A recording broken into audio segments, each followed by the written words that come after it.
Так, для нас. Значит, мы находимся, село официально Дахчи, село Асланбек-Шарипово Шатойского района. Это 72 километра от Грозного. Старое название села Асланбек-Шарипово это Хэнкал, Ханикали.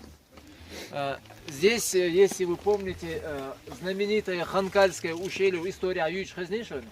Вот это Ханкальское ущелье начинается вот здесь, вот, отсюда начинается Ханкальское ущелье и заканчивается на Сунже поселком Ханкала. То есть основатели поселка Ханкала являются Хэнкаларнах. Хэнкаларнах живут Халги, тайп Халги, живут они... Солнце встает.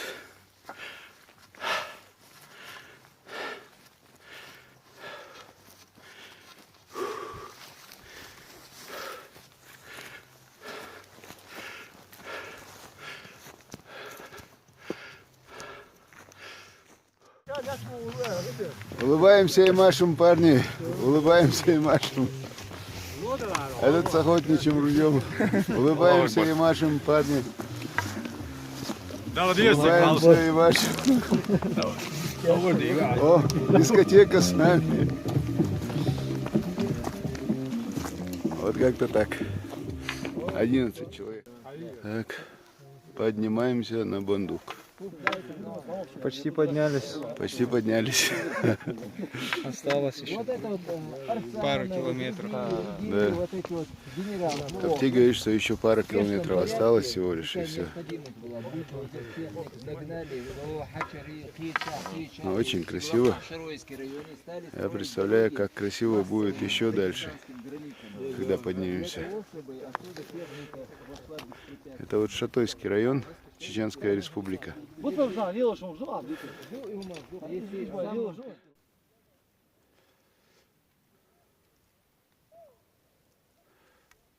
А вот и утреннее солнце.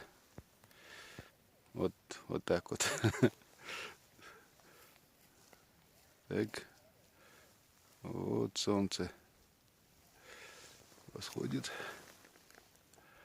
Солнечная система, планета Земля. Да, это солнечная система планеты Земля, как говорит Апти.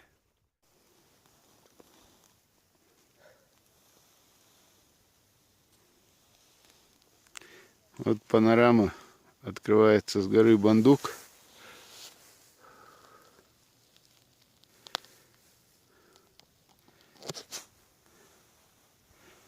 Это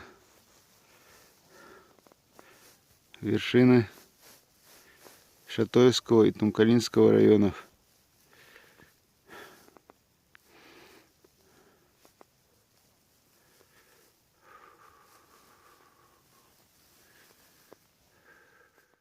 Это сладкое слово привал, хотя мы даже не садимся. Здесь лесные ягоды. Ребята уже попробовали. Сейчас и мы попробуем. Так, вот они.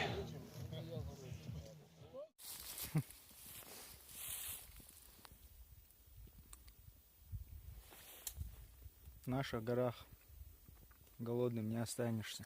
Да, точно. Ну сколько еды. Можно компот варить. А можно не варить. Можно, да. Можно съесть сразу все.